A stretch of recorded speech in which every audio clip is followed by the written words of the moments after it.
शेतकऱ्यांच्या जीवनातील महत्त्वाचा साथीदार असलेल्या बैलांप्रती कृतज्ञता व्यक्त करणारा पोळा सण यवतमाळ जिल्ह्यात पारंपरिक पद्धतीने साजरा करण्यात आला। यंदा शेतकऱ्यांनी हा सण अतिवृष्टी असताना सुद्धा मोठ्या उत्साहात साजरा केला। शेतकऱ्यांनी आपल्या बैलांना आंघोळ घालून त्यांची शिंगे रंगवून आकर्षक पेहराव घातला। त्यानंतर त्यांना मखमली झूल, घुंगरूच्या माळा आणि पितळी तसेच चांदीच्या दागिन्यांनी सजवण्यात आलं होतं। अनेक ठिकाणी बैलांच्या मिरवणुका काढण्यात आल्या, ज्यात ढोल ताशांच्या गजरात शेतकरी आणि ग्रामस्थ सहभागी झाले होते। या दिवशी बैलांना पुरणपोळी, गूळ आणि इतर गोड पदार्थ खाऊ घालण्यात आले।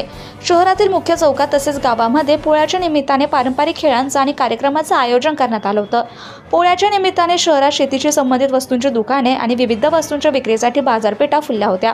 पोळा हा सण नसून तो शेतकरी आणि त्यांच्या बैलांमधील अतूट नात्याचं प्रतीक आहे। यंदाच्या पोळ्याच्या उत्सवामुळे ग्रामीण भागात एक नवीन चैतन्य संचारलंय। या निमित्ताने शेतकऱ्यांनी एकमेकांना पोळ्याच्या शुभेच्छा दिल्या। Subscribe now and press the bell icon. Never miss an update.